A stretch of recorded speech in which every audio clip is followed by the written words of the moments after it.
I'm Chairman Bertram Dennis, and we're going to let you tell us what you would like to tell us concerning the case. Okay, so I guess I don't know the exact date. Sometime in end of 2019, early 2020, I had a friend of mine that I met when I was back at Vanderbilt ask me to open a political action committee for him. I was advised that I should tell you the name. The name is Cade Cothren. I mean, being a 22, 23-year-old at the time, I unfortunately did not have any information about politics. I asked him if it was illegal to open it for him, and he said no. And he said he just couldn't have his name on it, considering everything he had gone through, which I'm sure everyone's aware. But yeah, he resigned from his position as chief of staff to Glen Casada, and he didn't want his name on the political action committee. Being young and dumb, honestly, regarding this, So, Cindy, you had a involvement, a relationship, or friendship with him, and he asked you to do this on his behalf, is what you're saying? Yes. I mean, yeah, at the time I thought I loved him, I guess, but I was young, and he's 10 years older than me, and I trusted him, and so I opened the political action committee for him, and I filed the paper, signed my name, and that was the last I heard of it. I received the e-filing thing in the mail, and I just sent him a picture of that, and he took over from there. And I didn't hear about it again until reporters started calling me. But the first time I had anyone call me from a reputable source that I was willing to talk to was when Lauren called me a few weeks ago.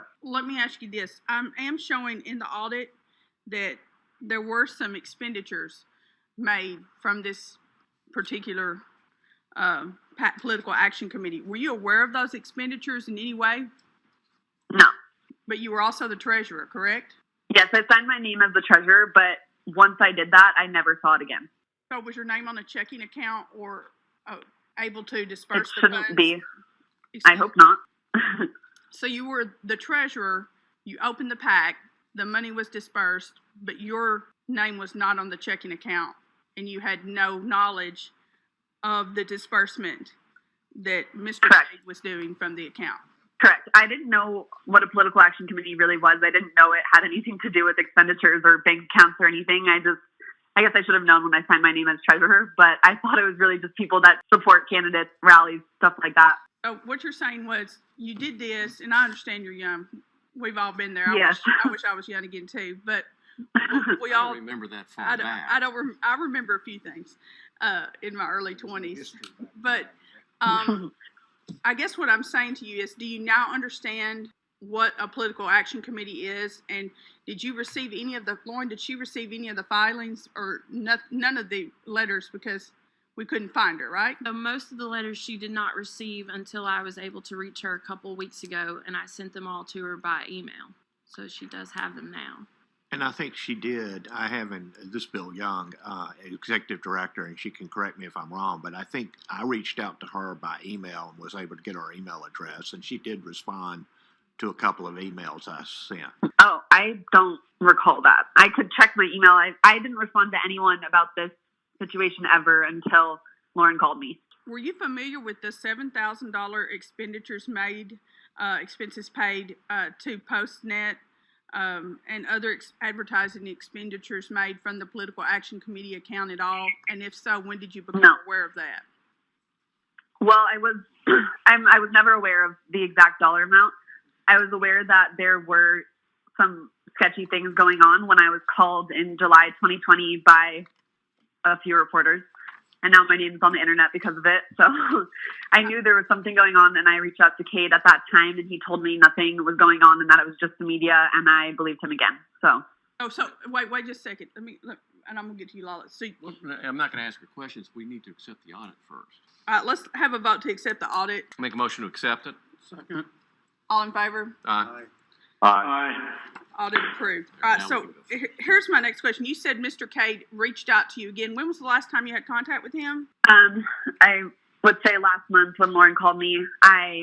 She left a voicemail, and I called him back, and I said, I need to call them back. And he said, no, you don't. They don't have any authority. And I said, I have to do what I have to do. And he said, okay. And that was the last I talked to him. Are you aware, as the duly appointed treasurer of this PAC, that you're personally liable for the civil penalties? I mean, I know that now, but I didn't know that at the time. He told me that none of this was illegal, that he didn't do anything illegal, and that it was no big deal to open the Political Action Committee. Were you aware that the PAC had a Gmail account? I think it was faithfamilyfreedomfund@gmail.com. No.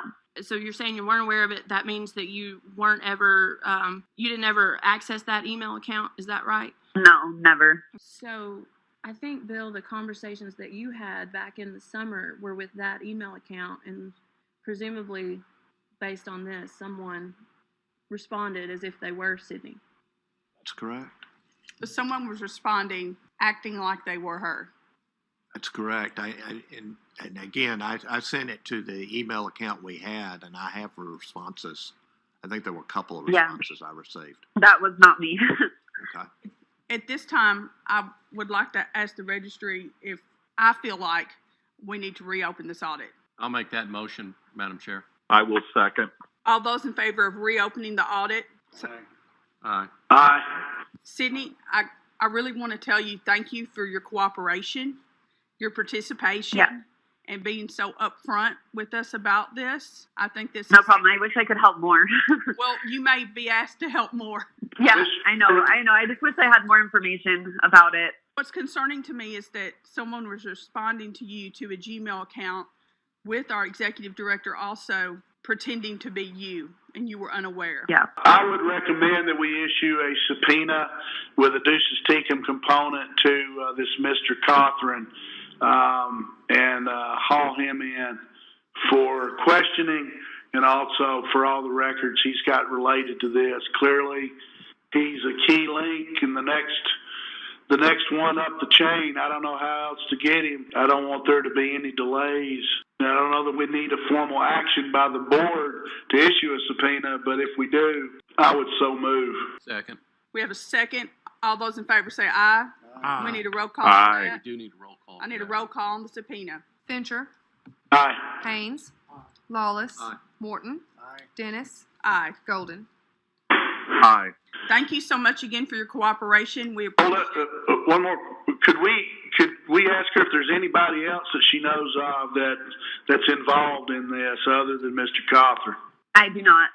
I've only ever communicated with Mr. Cothren. So just to recap the conversation today, you opened the political action committee for a guy that you were in love with at the time, had a relationship with, named Cade Cothren, and you did nothing else and heard nothing else until Lauren contacted you and we were able to find you in Utah, and then we approved your participation today.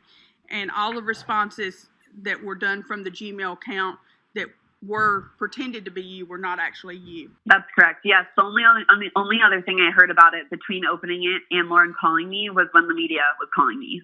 And you also received a call or had a communication with Mr. Cade, who told you not to worry about this. Yes, he told me that you don't have any authority over me and that nothing can happen to me if I don't No respond. authority over this political action committee. No, he said over me personally. He said that no action could be taken against me in a court of law. Madam Chair? Yes. A couple questions. Do you have any text messages, emails, phone records, anything that you could provide to us to corroborate these calls, dates, times, and particularly anything with regard to the establishment or the operation of this PAC and these conversations you're telling us about? If you have that, could you provide that? First, do you have it, and could you provide it? I wish that I did, but I do not.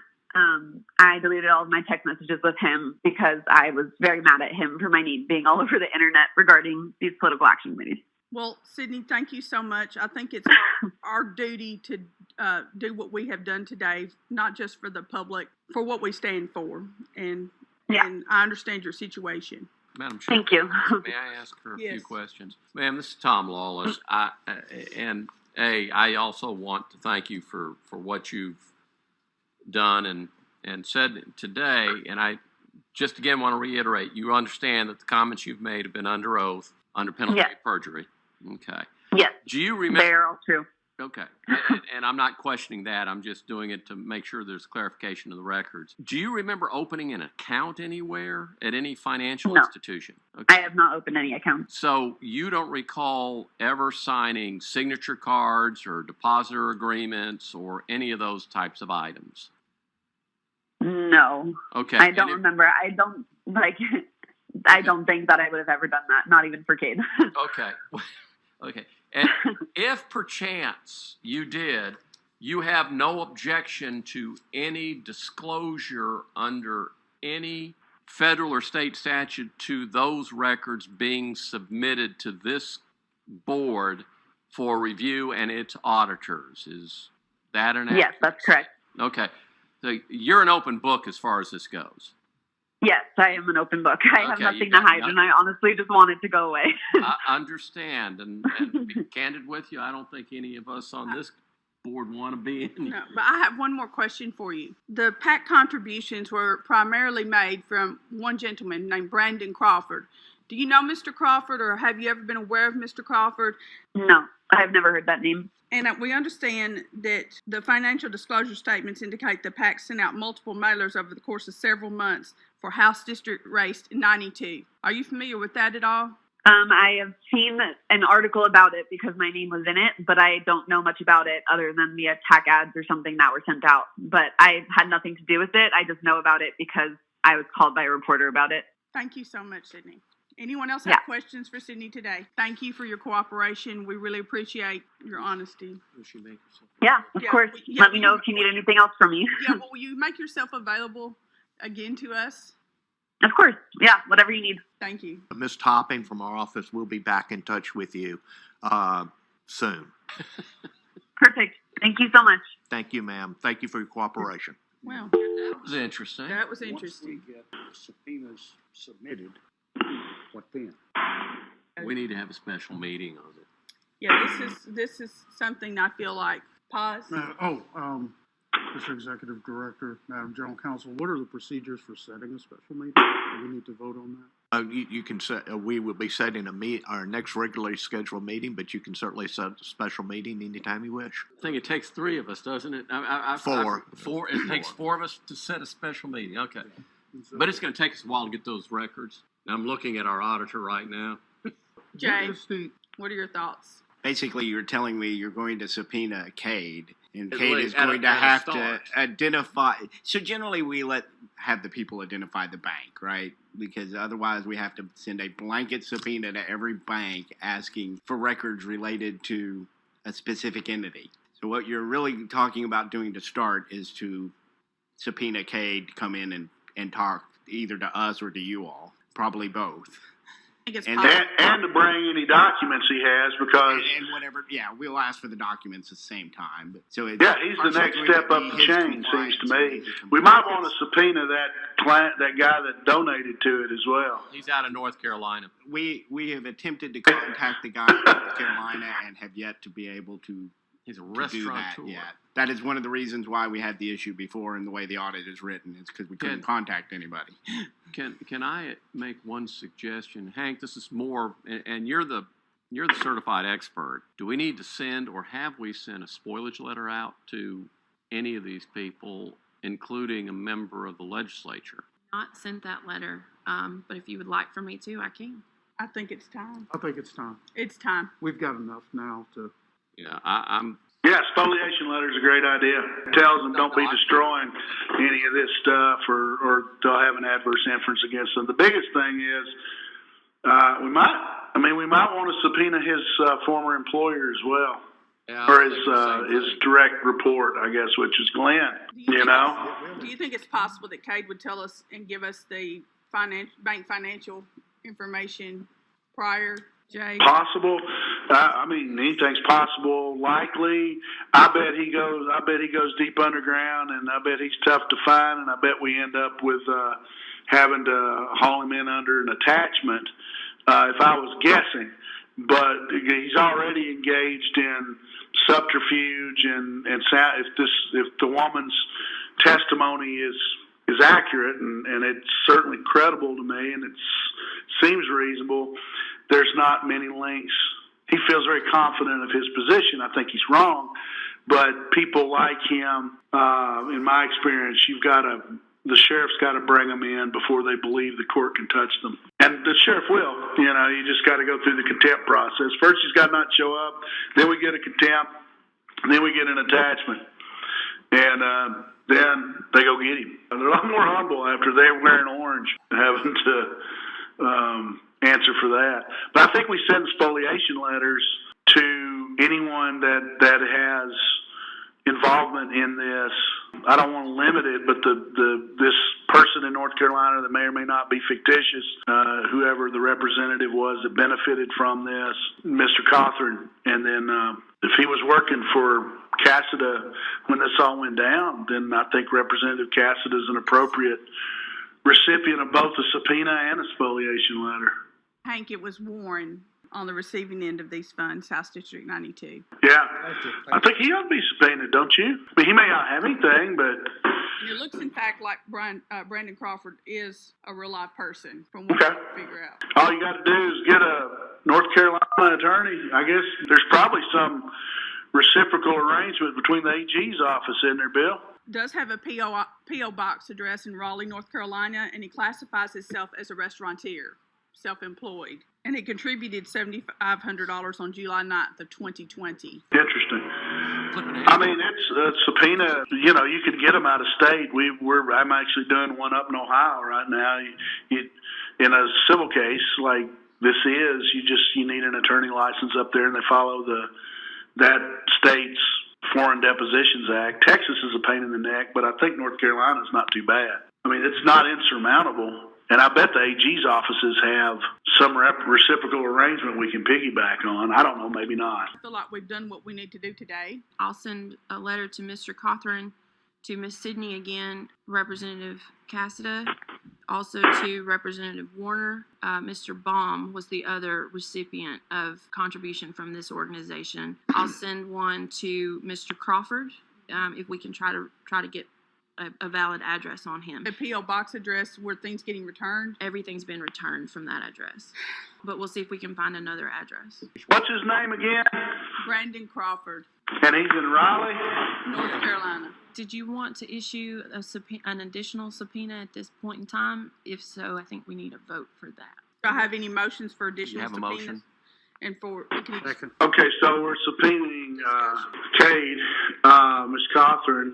I mean, why not subpoena Glen Casada and Warren too? Glen, for sure. I mean, if we want to wait, we can. No. But at the same time, these things don't get better with age. I think Jay wants to be recognized.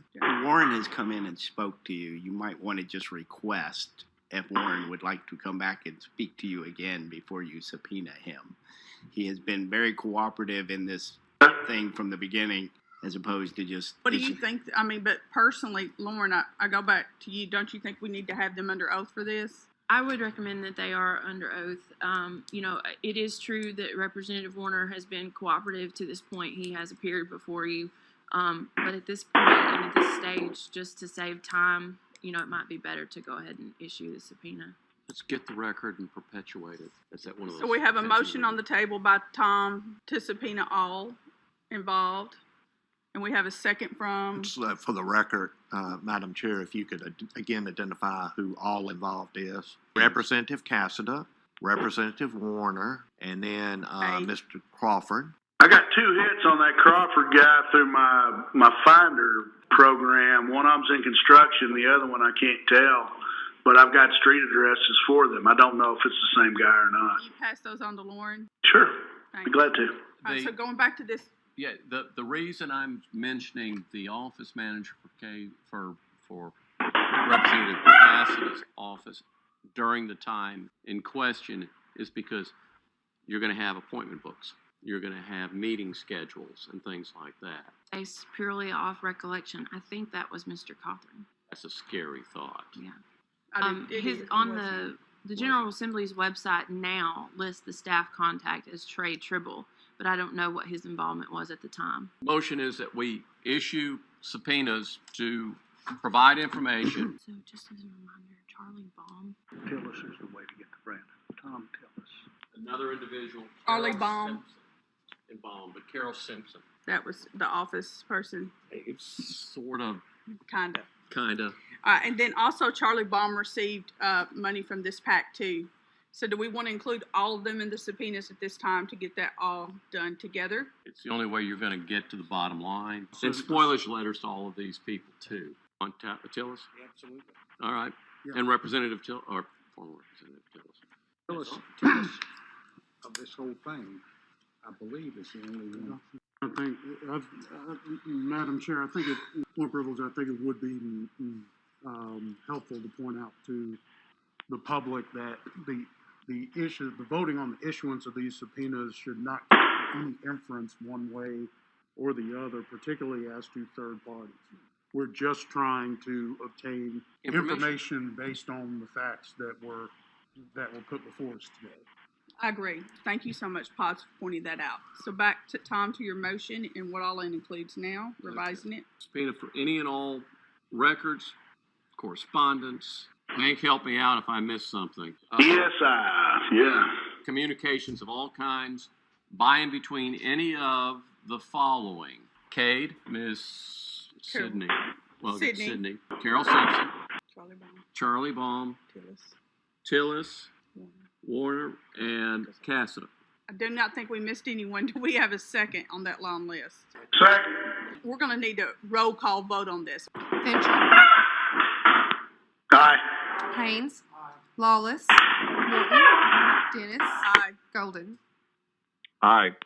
Thank you so much, everyone, for your cooperation. I'm sorry that this took up so much time, but it was something that needed to be done, and I'm sure it's going to take up even more of our time in the future. You can thank the former chair that left this in your lap, by the way, Madam Chair. Thank you, former Chairman Golden. You're welcome. I was following in the footsteps of leaving something for you, much like the former chair did for me. Thank you for my present.